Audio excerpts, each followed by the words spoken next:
Alright, today we'll be going over why computer science is the best major, but first, before we start, I'll need to go over my qualifications.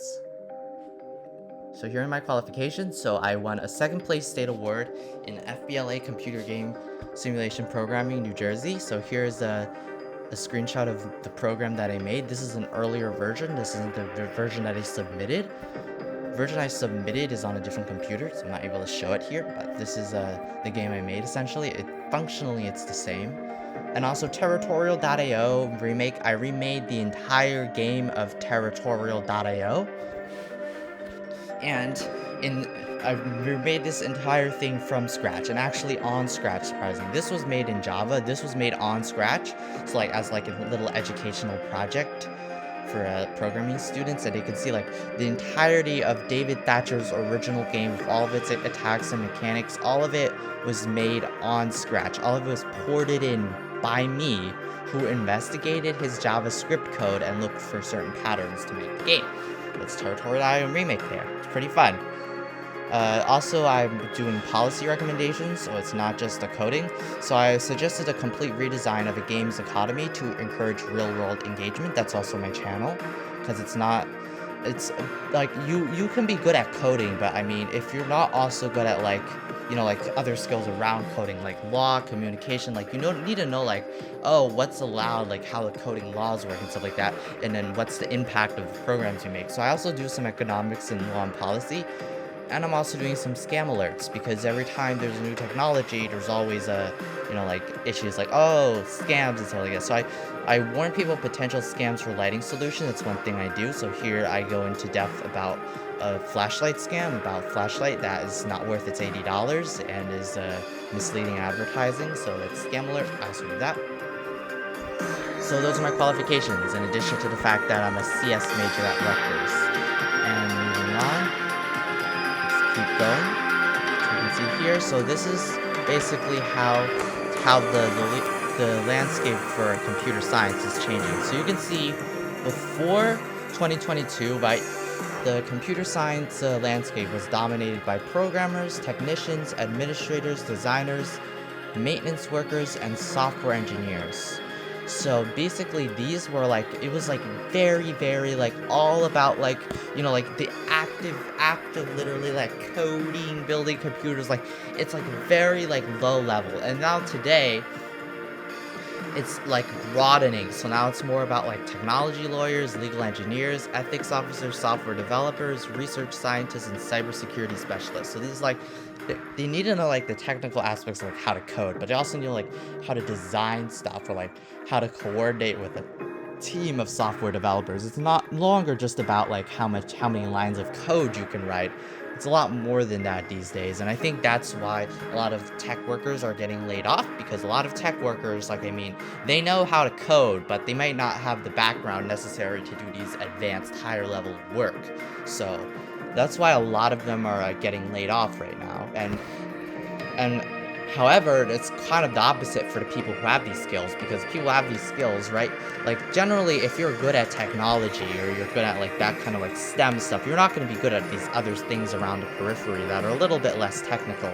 But if you're also, I mean, at least okay at these things around, well, it is a big advantage when looking for employment, and it will reflect in your GPA, because GPA is overall classes, and you have there's typically general education classes, and I mean you want to get A's in them ideally, or at least B pluses, and so it averages out to a high GPA. That is about here showing about how the market has changed, and continue on. So CS grads, they have a lot of different ways they can go. So a CS grad, well, they can go to be a software developer immediately after getting the bachelor's.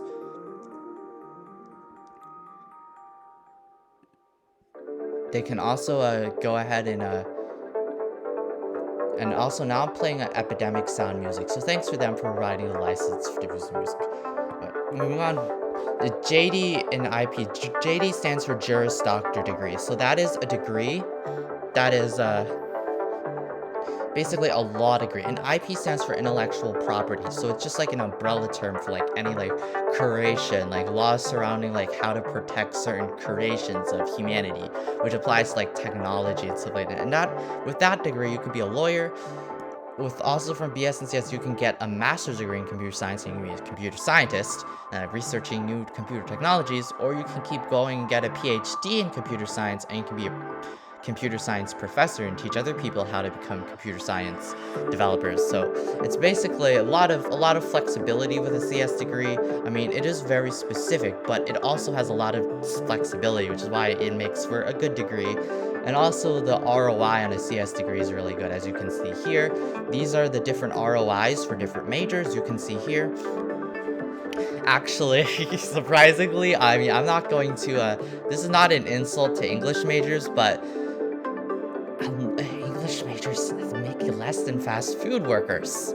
Yeah, because English, it's really hard to find jobs when you're English, and you wonder what UE means. That means unemployed. So you start unemployed as an English major because you have to build credentials and stuff like that. That's the sad reality of English major. But if you're really naturally talented at it, I mean, you do better than this. This is for me. I'm not very naturally talented at English, so I kind of just made it off of like personal research and experience. But if you're great at it, you probably could make more than this. Fast food worker, electrician's pretty solid, but out of all like these majors, like if you look at where CS is, like computer science and like JD and intellectual property, like these are all very high paying things. Like the only thing that pays higher than computer science or intellectual property is really a PhD in statistics, because that can net you a job on Wall Street. But other than that, like, I mean, these are very high paying degrees and outpays econ. So as you can see here in a greater New York area, I mean, majoring in CS is usually a very good idea. And as long as you don't find CS naturally difficult, I mean, you're going to get six figures very quickly, and you could potentially get even more than that if you're good at programming or you're very experienced. You can quickly see that overall, CS is a very good choice for a degree in terms of ROI too. And also law is good too.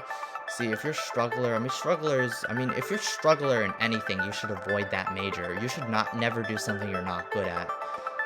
Other accredited schools, so I mean, if you're a solid performer in law, I mean, you could still make 100,000, but it doesn't really matter if you start at like what school you go to. It matters more like what your level of ability is and how ambitious you are, because a lot of people from like regular like accredited schools like Rutgers and Cardozo, they can go to like big law. A lot of them go to big law. But the reason why the numbers are skewed is because pretty much everyone in top 14 goes to the big law. And that's why I have a solid line from top 14 going to big law, and I have a dotted line from other accredited schools, because I want to show that it's not only the people who can afford or can even go to these Ivy Leagues who get to be able to go to big law. Like anybody could go there. It's more depends on more the person rather than the school. But I mean, if you're like, I mean, if all things equal, go to a higher ranked school, because it gives you a head start earlier on, because it shows people that you're smart. You don't have to like get experiences and other things to show people you're smart. Your degree speaks for itself, your law degree. It literally says, I'm a top student. You don't have to do various other things on the side to prove it. So all things equal, go to the higher ranked school. But considering the cost of going to a higher ranked school, it may not be the best choice. Like, I even had like, like my teacher back in high school made a joke. NYU would accept you for $70,000. For $70,000, they would accept you. Exactly. Because a lot of times it comes down to money. It's not just get into the better school. It's more complicated than that. But regardless of what path you go down, as long as you're good at your job, you will earn a lot of money in law. But it will take some time. As you can see, the starting point is later. It's in the age 25 to 29 bracket. And it's because you have to go to law school first, after you go to college, before you can become a lawyer. But overall, pretty good job. If you're willing to put in the hours, it can be pretty fulfilling too. You can advocate for issues you care about. Like my biggest goal right now is to try to advocate for regulations on AI safety, so I can try to stop AI from its tyranny on this world. But without further ado, that's the last slide. So I hope you guys enjoyed this video, and Thanks for watching. If you have any other major review suggestions, please post them down in the comments. But without further ado, bye bye.